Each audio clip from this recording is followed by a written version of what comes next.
Talopa, olo e mai mo mai le tautua le ala talua le KVCK TV, Pango Pango, America, Samoa. You are watching KVCK TV Channel 2, Pango Pango, American Samoa.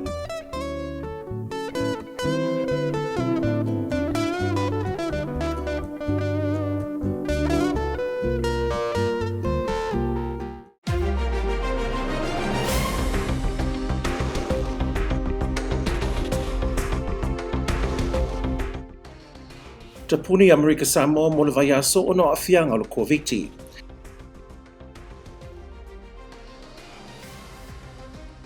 Au wale papole e re tapuni a tatu fale oloa.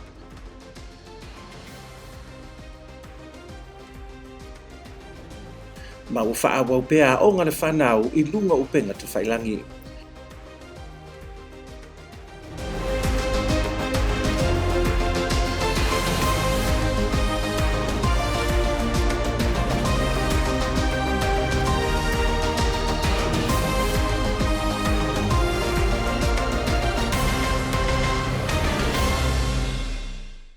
E whaatala whātu I se whaapoponga le nei o tātou tala mai lau KVCK.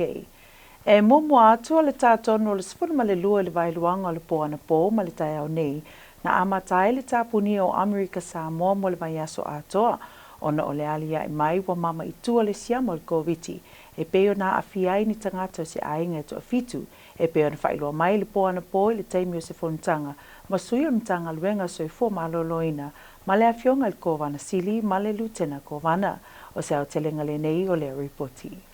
Wa iai le ripoti a le whainga malo. Ia wa saufia tu le mamalo le atanu u le whaamai o le Kvzk sfulmaliva. Ia I fufuanga al malo lo ta pena. Ia wale whawhita uli o tātou whenga iai nei. Ao tūlanga uma o ia fufuanga. Langona le mātou le sua tō tamaia ma le nofo atu. Mana mia lo tātou ngā lulu e whatasi. Pa io le atanu I e kālesia. Pa io le atanu I a whioanga manuu. Ia e meise fōi le whainga malo. Mana mia lo tō lango langa sua lo tātou whamoemoe. Rea ua iei le whamoemoenga ma le whaiunga le whainga malo. O le atapunia le malu o le whainga malo. Ma le telefo I o pisinisi o whatasinga ia matulanga uma mo se vaitaimi. O lo iei le fuafuanga ai le mamalu o le komiti whaafoe ma lo nofo atu. Ia se I tātou tapunia po se vaiaso o na fuafua lea I le anga I luma. Pe whaauau atu pe toe tu umai lalo le vavainga foi. E pe o tau la fono e a meise tusinga le tātou Kvzk. O se vaenga o le saunoanga le kovana sili a le manu pa le poisi a le ngā maunga, e alo I ai le tāpuni o le atunu umo le vaiaso atoa le nei, o noi ale alia I mai o nisu le atunu ua fia le siama o le Kvzk. I se whaamaninoga mai le matanga luenga le soifo maloloina le tai au nei. Na ta wai e whaapea o se tasu au whainga luenga sa ngā lue tutono no whaanga whanofo e seo le trade winds, I le vaa lea na tonu mai le asa tofi. Na maua le teimi suenga wa afia iau mo le Kvzk, pe positive, e pe ona whaamanina mai le mai taifo mai a Elizabeth Lauvao. O le tangata whainga luenga lava le nei e tasi sa ngā lue le vaa mua atu, le na tonu mai a Januari luas furufitu, le a fo ina ave e se mai le no whaanga whanofo e sea mo pui ngā. Ina ualia e mai wa e niso la whainga luenga wa afia iau mo le Kvzk. E pe ona whaamanina mai e Lauvao. E se furu aso na iai lea tangata whainga luenga le no whaanga whaapitoa, ma sa whaia umusuenga le Kvzk. Ina ia mautinoa ua le lei, pe negative umusuenga, ma e pe ona whaamanina mai le tamai taifo mai. O le asa se furu rimo Februari, na toe whaia e fo I le isi suenga le nei lava tangata whainga luenga, ma sa le leili suenga, ile ia afia le siamo le Kvzk e pitai, ina ua toe vala awina le nei tangata whainga luenga le vaa lea na tanu mai le asa tofi na te nei, na alia e mai e loa ua maua le siamo le Kvzk, I suenga sa whaia I le asua na nafi. e pe ona fisiringia ai le tamatai fomaʻi le tau nei na manino ai e lua aso sa iai lea tagata faigaluega i tua i lona aiga ae toe valaau atu e sau e faigaluega le vaa lea na tanuu mai le asitofi o le taimi lava la na iloa ai ma mautino ai le matagaluega o le soifua malōloina ua afia lea tagata faigaluega na ave ese iloa ma le vaega faanofo esea ae tope loa ma le siakino lona aiga atoa lea na mae e le tao le lua i le au le nafi i se faamalamaga i le mae ai o suʻega e sa faia ua iloa ai e toʻafitu tagata o le aiga lenei ua afia i siama o le koviti mai lea tagata faigaluega Ma sa su fai foi su enga. Sa fa pia foi ona feo ai ai i le weekend sa o le lotu sa o isi fo fa uma sa fea ngai ai. Lona winga wa iai le fa ma i tua i le community po tua i no umala fanga. O le mela le wa ero se manatu. O le amata lona fai fufuanga a wal le tau controlling o fa ma i tua i tato no umala fanga. O le popolenga le matagaluega pe ona faailoa mai le fonotaga i le tau nei ona o tagata ua haafia sa mo le mauina sa o i se faalavelave sa feagai ai le aiga ae maisi o faatauga ma isi fuafuaga e masalia i aso taʻitasi ma le mafuaaga tonu lea ua tonu ai le matagaluega ae maisi o le mālō ina ia tapuni le atunuu e tusai maiaiga o le lanu mumu e pe ona famanino mai lalo poloaʻiga na fesiligia le matagaluega o le soifua malōloina po o fela o iai tagata o le aiga ua afia ae na tali le alii fomaʻi o loo faanofo esea uma i latou nei i le fale Amerika Samoa, malu o tātou atunu ia tūlai mai i tātou ngā lue whātasi. E le whaingofia le ngā luenga, o le a tātou whaasanga atu iai. Ia ai au te talitonu, ia lofa le tua i Amerika Samoa. Ua fua i mai fua i le tua i a upenga i ese ese. E mawhai ai ona tātou whia ngai mal whamaa. O le tausangal na le nei au na vai le malu la tunuu. Ona o le tapuni ai o Amerika Samoa mo le vaiaso atoa le nei, o lona winga ua faamalosia i foʻi mai aiga mo faalavelave tutupu fafuasei ina ia tusai ma le lana mumu po o le Code Red. I se fontaga a le autusala na taʻitaʻia le lutena kovana ma sui le matagaluega soifua malōlōina i le taeao nei na faamalamalama ai ai aiga o le lana mumu ina ia tusai ma le poloaʻiga le kovana sili mo faalavelave tutupu fafuasei. O tūlanga nei te tauna silafia le tātou atunuu a o whaawau le tūlanga o le poloinga wharawai tele le puipuinga o le atunuu me le whamai o le COVID ma ua tātou iai nei li lana mumu po le Code Red. Ua tauna whaamalosia le whaiau fifonga e so se company whaala potputonga mano fuanga o lo tautua ina aile ma malu lau telo le atunuu. O fifonga o mai te tauna o fiufia i le ngutu ma lo isu se itu lou i so se no fuanga ma so se ofisa o lo whaamalosia le o fifonga. E te tau na whaiau fifonga o tangata ngā lulue uma o lo whaatautaia ta avale lau pasese e peo pasitua ma taxi. E whautua ina a inga uma i anu nofo i te tono o mauta malawa. Ai lava le tangata i toa tasi a ngā i whafua whaini whaatau mo mia. O le ale whaatanga ina o na toi eni tau mawhtanga po ni whaatasinga i te tono o whale ainga. Ai na o mea ai e oka ma ave ese mai le whale ainga i whaatanga ina. O le a whaasa ina o na malanga atu i no fuanga o lo o a awhia i le whaamai. O le atapunia sia singa uma ino fuanga ia fiaile mauta o wha moemoenga i whato a inga, le mauta ngase i whanga alu, ma le ai o le to ese i tafuna. Ua tapunia whatasinga whaitele e au fiaia o ngana whanau whatasia i masau ningo e kālesia. E whaamuta whatasinga whaitele mai le iwa i le po se ia o le lima i le vaveao. E iei suinga i whaopopo ina ia mautino le saonga le mura suifua malolo ina o tangata lau tele o le atunuu. O le ama whaiona te tala pisinisi uma mai le lima i le tae au se ia o atu le whae le afiafi. Mō ngā luenga uma i au fia inga luenga le malo wha peam pisinisi tuma oti. E te tauna whai ngā luenga na o tangata e te tauna ngā lurui vai ngai au fia ai, le puipuinga le saunga le mūlau tele, so i fua malolo ina, me ai tau mafa, whale o loa, whale te tā lava lava. Le wafu mga luenga uma o lo i eitulanga mana o mia i teimi uma i le atunuu. Ua malolo umanga luenga na malo se vanga na aile au mua au pito i luma, ma tau tua o lo mana o mia o na whaatino pea. O le atapunia le wafu ma malawa lele se i vanga na ai malanga le military, po ni va ai whaatanga ina le malo mo tūlanga te tau. E Yesu inga whaopopo ina ia mauti no le saanga ne mura soi fu malolo ina i tangata lau telo le atunuu. E mawhai le whaatonu le mtanga ruenga soifua malolo ina malana mtanga ruenga. O ne whaanofu e se tangata mo le sifulu lima aso, pe a whai o masalo mia i aunga o le COVID-19. O le whaanofu e le silia ma le sifulu lima aso, e te tauna i se whaatonunga ma le whaamasinonga mawalunga. E mwhai le whaatonu sila le mtanga ruenga le soifua malolo ina malana mtanga ruenga. O ne whaanofu e se tangata, pe a whai o whaamaunia wa a fia le COVID-19. Mai te tau foi ona iesa whaatananga mai le whaamsinonga mawalunga e mwhai e whaanu foi sele tangata mo le silia ma le sifulu lima aso.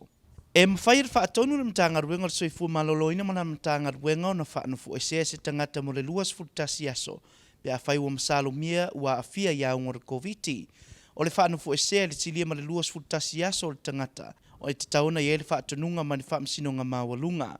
E mawhai le whaatonu le soifua maloloina malana mtanga ruenga o na whaanu foi se tangata i le luas fultasi aso pe a whai ua whaamaunia ua afia le COVID-19 mai te tau foi ona iesa whaatananga mai le whaamsinonga mawalunga e mawhai e ona whaanu foi se tangata mo le silia ma le luas fultasi aso.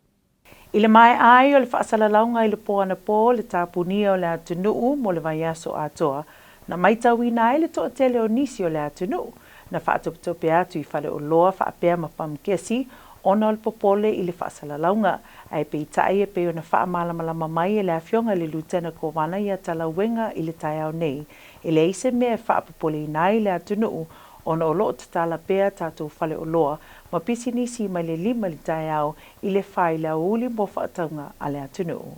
I le 2 minuti e talu na mai il saunanga le lutena kovana. I le tulanga o le au i le atunuu i le neiva yaso atoa. Sa va ayela to telo tangata sanga ia tuit fala ulo ma pamkesi. Na ma tua iwa ayela la ingata vale le po ana po i le pamkesi. I le isi tu wala le kasules. Ono le popole tele ne isi o kesi. Na ma tua i tumu lava i to telo tangata. Na tope atu e whaatau lato me ai, pusa vai, ma le tele o isi o loa. Ono le nganga le popole ma le fefe. Ine i uma nei vaenga au tapunia pe le atunu mo le vai aso atoa. Sa whaalia le saunuanga le lutena kovana i le tae ona le la. Ele aise mea o le a whaapopole i nai fua le atunu i le atulanga. O le isi whale ulo i tafuna sa whaalia i ele isi li i whaatau le tūlanga o iai o loa e peo aniani me fuala au aina. O le ai uma i le se fulu i le po ana po. Sa whaalia i le mtanga luenga le TOH. Ele mana o mio na sona whaatau le tele o loa. Awa e ai uma taimi whaatulanga ina ele le iai nei o loa. Ai o le whaatau ina le o loa ele o mana o mia ina. O le a avea lea matulanga o le a whaalea o ngai na mai mawai. I le alia e mai ai o le pipisi i tua o le siama o le COVID ma ua tāpuni ai nei le atunuu, o nisi nei o awala e au peo na whailua atu i le atunuu, e au peo na tausisia e le atunuu, ina ia tauwhia ai le pipisi o le wha mai i isi tangata o le atunuu, ai mai se lava i totono a inga taitasi. O le ale tauwhia le whai o tuinga o le COVID e ui le tāpuni ai o le atunuu le vai aso atoa. I le teima le tānoanga masui o le matanga duenga o le sui fo malorina le tau nei. O lo fautu i nai le atunu e le imai atu i alua o i lato e le eise tui e o atu se i fai tui na awana i mai tingai na se tasi pe amo i au mono COVID. Na sau nolta mai tai fomai a Dr. Francine Amoa. O le wha mai o le COVID o le wha mai o le mama. O lo na winga o so se tasi e mawai o le te le se avanoa e tau le mawhai ai o le manava ma le ati ngai na o na ua afia le manava. Ai pe o na sau no Amoa tangata uma mai fafo le malanga mai le atunu u o mai o matui whaapea i matui o le pusta, e le ise isi whaapea na whaanatinati le whai mai, ono i eise tūlanga whaingataa. Po i lato uma lava o ngasinga sea, po i eise tūlanga whaalavelave ona o le mānava, po o le māma. Maua loa i le whaamai nei, whaateleina le whaingataa, whaateleina le tingaina, ona e le mawhai o na mānava. A o i lātou umale o mai malanga, tātou tangata ina whaalatia mai whafo o mai a lātou tui puipuia, whai o lātou tui o booster. E o mai lea so, ele e iai lava sesi na mana o mia o na whaatapatope le whale mai, pe wha o ngā aia tātou vaila au nei e tong whiti ai le COVID-19. Tau sanga twaila i mata umanei e le ofisa e maisele malo, whai wo o le taimi whailau tui pupi o le booster. Mana o mia lava no mai wha umata tō tui. I le mama i tū o le siama o le COVID o le ufautua ina maro sel te mai tai fo mai, ina ia whaia uma tui o lo tutoe ai maise lava le tui o le booster. ma la tu la le fai tui o le a fai se no fanga le tui sai o le unga te tonu le motu fa pe ma sifo ina ia tau fio fia le lofia tu le atunu se vai ai tasi fautoi na fol te mai tai fo mai ma tu e lo fa ia pui pui le fa na u la lo i fo lima tau sanga le ma tua o le vaenga le ma fau le tui le te minei ia tau fi le te mai te fale au o fewa ai ma ia tu ma fulu lima te mi uma ai mai se lava ai na ia ma tu tausi ia fai le tali fofonga ma ia tausi sia le tu va vai te mi uma. O le lata le ivana pōna whaatama i eise no whangal ofiso le aspa i tāwhuna i se mālaia. O atai pēna pu ina e nisi sa iai i le taimi, o lo ilo ai o se vaenga o le nei ofisa tu tutona le aspa, mai leo ilo le temi nei le mafua anga o le mū. Sa tau mawhai atu lau KVCK sa ili se tali mai le pūlenga i le tūlanga, a pe ai fo i se au whai o mea tō tino u whaaleanga ina, ai pe i tai ele i maua mai se tali. E tali tonu lau KVCK o se tasi o afi o tā ua o generator, na mafua i lea whaalavelave. E tasi le ta vale fui mū sa i le vaenga leo tā funa na pō, ma sa tali atu i le lavea i Mosef Sosoani. I le mai ai o suenga o le aumalanga lena taunu mai le aso tofi na te anei mai Honolulu, o leo wha mautu mai e le tamaitai fo mai a Elizabeth Lauvau, o le toatasi o le pasese mai le lua se lau fitus fulvalu lena taunu mai le atunu, mo afia iaung o le COVID-19 fumaliva. O le nei pasese o se vaenga o le aumalanga leo lo wha anofisia nei fatu ainga, ma o tu ina tu nei o ia i le tatou no fuanga wha pito i tāfuna, mo le se fulu wha aso.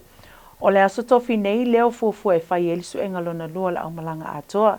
Le e fuafua a mata mua mua i pasese o lo i fatu ainga, ma le trade winds, o na wha solo atu le i pasese o lo i le Sadies. Ma o le a whai loa atu lava i le atu nuu, le i unga o nei su enga uma, e peo na wha mautu mai e le mtanga luenga soifo ma loloina. I le tapuni ai o le atu nuu mo le vai aso atoa, ua tāpuni ai fo i maonga le whanau e peo na polo ia le awhionga le kōwana sili. I se ngai o inga whaavave a le mtanga luenga wa onga ua whaawau nai le whai o wa onga le whanau e whaonga nai upenga ta whailangi ono o le naunau ta inga na ia aua ne i motu sia wa onga le whanau e ui o lo whia ngai le atunu malu i tau o le COVID-19. Usi mai ele mai moa i le tātou tala i le tau.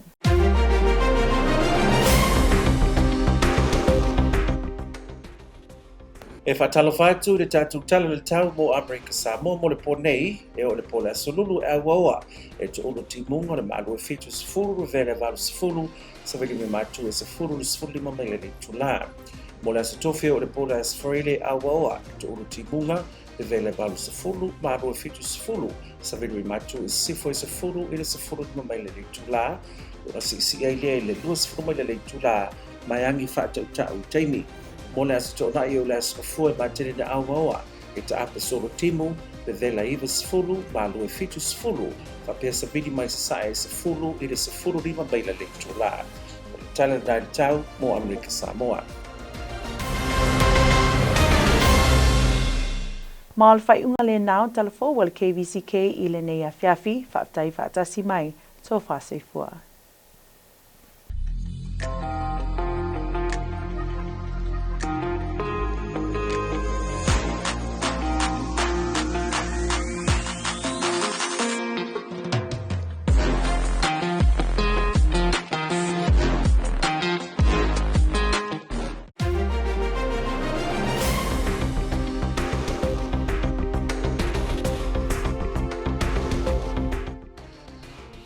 Code Red is currently in effect for all of American Samoa.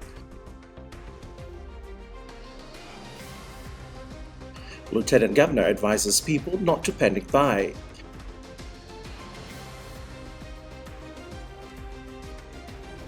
And schools back to virtual learning for 1 week.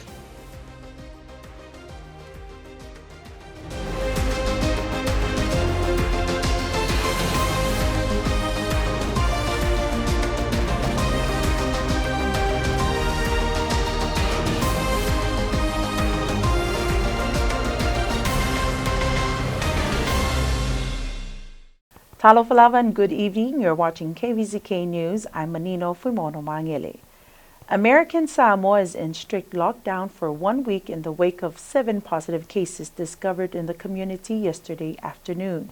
The 7 people that tested positive of COVID-19 are members of the same family, according to a confirmation from DOH. In a press conference aired on Kvzk Tv last night, Governor Manu Peletimona called for unity and urged churches and villages across American Samoa to work together with the government to ensure a single life is not lost to the pandemic. Governor Manu reminded the public health officials and cabinet members, saying that we have prepared for this day and our commitment to keeping the people and the territory safe is our priority. Governor Manu commended the GAR and the COVID-19 task force for their swift work and always working diligently in keeping the public's health at the forefront. Contact tracing policies have been deployed, and he said that he was confident that our first responders are highly trained and ready to carry out their tasks. The Manu said American Samoa was shut down for 1 week, including schools, all of government and private sector with the exception of essential services. The situation will be reassessed to decide the next steps to take after the initial week-long lockdown.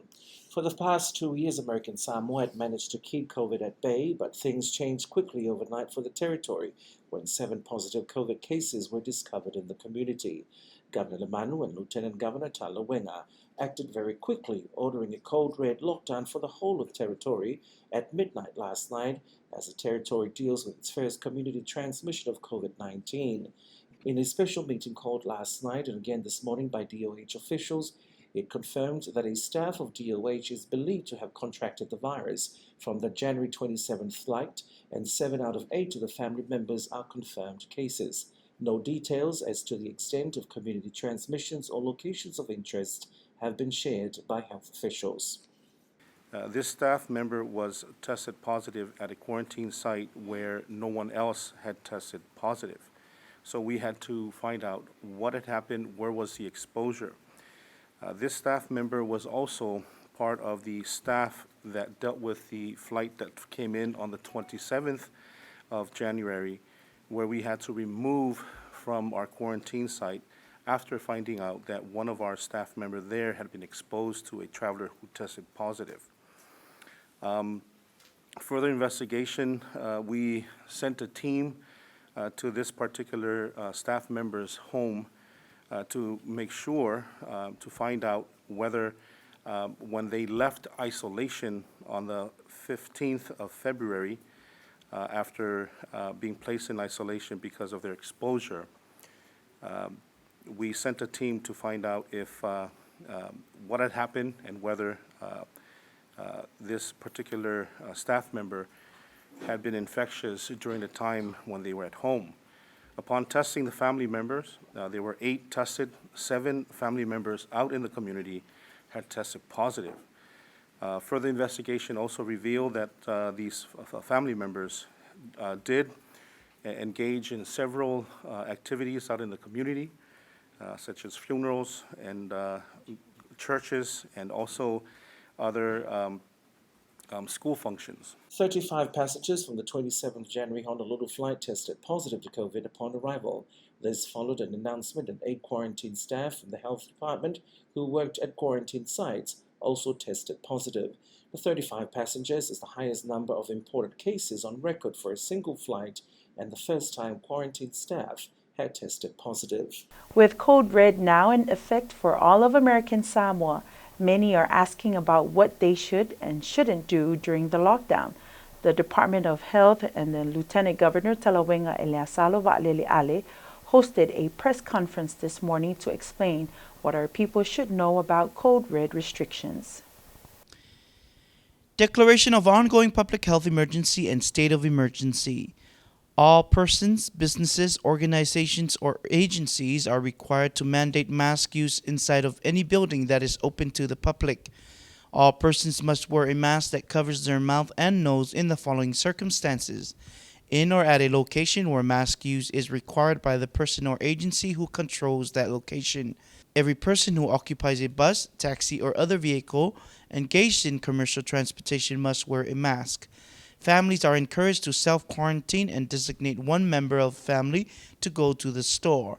All restaurants will be allowed to provide takeout only. Dine-in service is prohibited.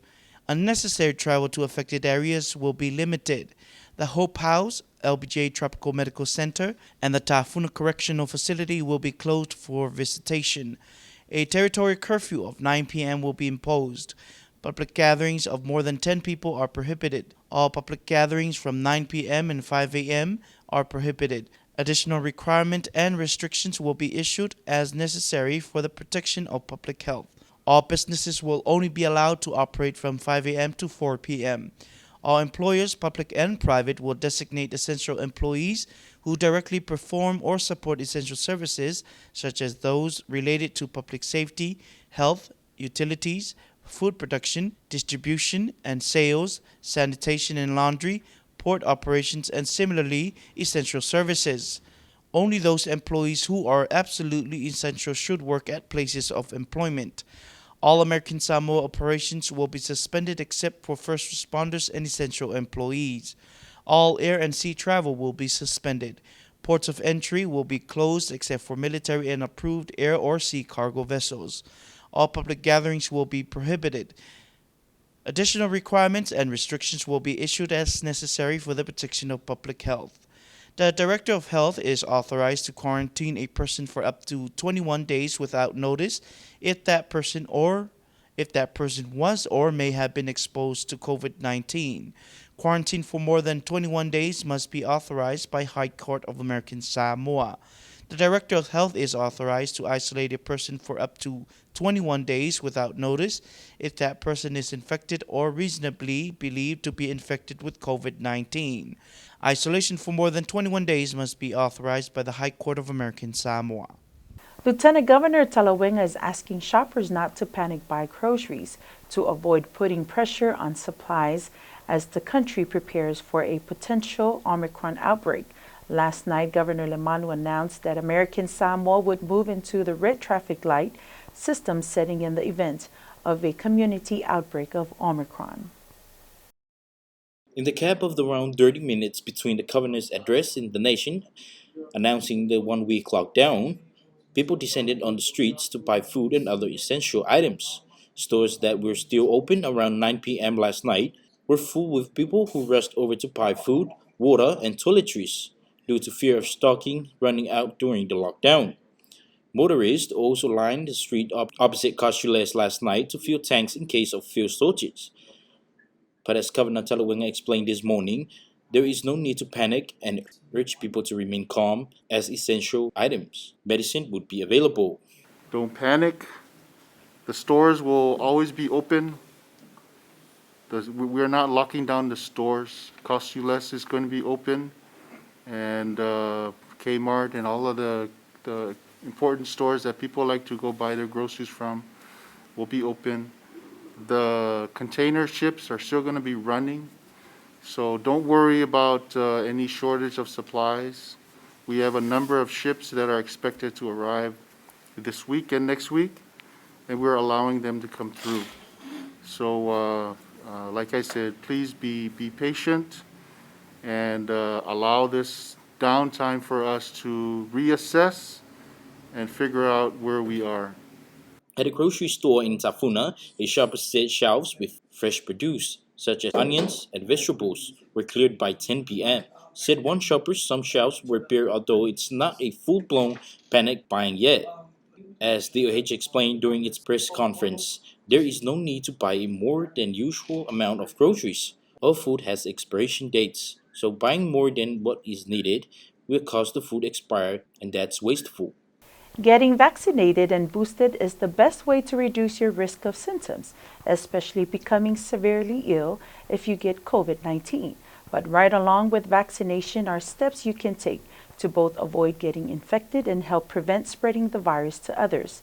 They include wearing your mask when you need to, avoiding crowds, and maintaining physical distance. COVID-19 is a very infectious illness which can cause serious illness, hospitalization, and even death. As Dr. Francine Moore explained during the press conference this morning, some people who get COVID-19 can get serious complications, which make them very sick and can even cause people to die. There is no way to know how COVID-19 will affect you if you get it, and if you get sick, the virus could spread to other people like your family and friends, according to Amoa. With 7 people now confirmed to have the virus in the community, Dr. Amoa said the COVID-19 vaccines will offer you protection for COVID-19. The vaccines are effective at stopping people from getting sick with COVID. If you have been vaccinated, when you come into contact with COVID infections, your immune system should stop the infection from making you sick, according to Dr. Amoa. Even after getting vaccinated, keep taking precautions to protect yourself, family and friends, and everyone else you may come into contact with. COVID-19 vaccines are highly effective, but some people will still get sick from COVID-19 after vaccination. There is still a chance that you could also pass the virus on to others who are not vaccinated. Dr. Amor said the time to get the shot is now, and she is urging members of the community to visit one of their 3 clinics that will be set up in the east of the island, Pango, and the west of the islands. These clinics will be used as testing sites, doing hundreds of swab tests, and you can even get your COVID shot there. People are advised not to overcrowd these clinics and wear masks. Around 9 last night, a fire erupted from the Aspa Tafuna branch, causing extensive damage to part of the main Aspa office building. It is not known at this time what caused the fire. Attempts to obtain information from the police department, the fire department, as well as the American Samoa Power Authority were unsuccessful. Unconfirmed reports from Aspa says the fire may have started from one of its generators. The only fire truck working in the Tafuna area was called to the Aspa office around 9 p.m. Of the 278 passengers in quarantine, only 1 has tested positive of COVID-19, according to Dr. Elizabeth Lauvao. In a press conference today, Dr. Lauvao confirmed the positive passenger is now in strict isolation in Tafuna. All passengers in quarantine at Sadie's tested negative, including those in quarantine at Tradewinds Hotel. The next lot of testing for all passengers will be done this Thursday. Every passenger has to do at least 3 tests in total while in quarantine. Due to the discovery of COVID-19 cases in the community, all schools in the country have switched to emergency distance learning, the less structured environment of distance learning for students to regulate their learning and motivation more independently. The Department of Education announced that due to COVID-19 community cases across the territory and out of abundance of caution, all of its schools will be closed for 1 week. Now here's our weather report.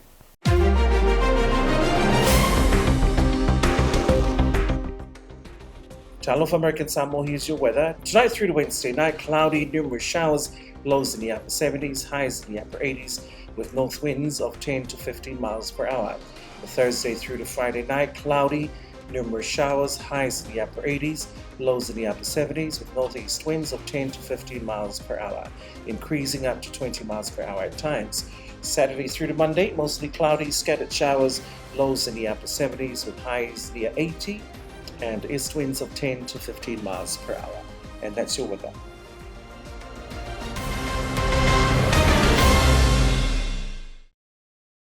And that's KVZK News for tonight. Thank you for watching. Good night.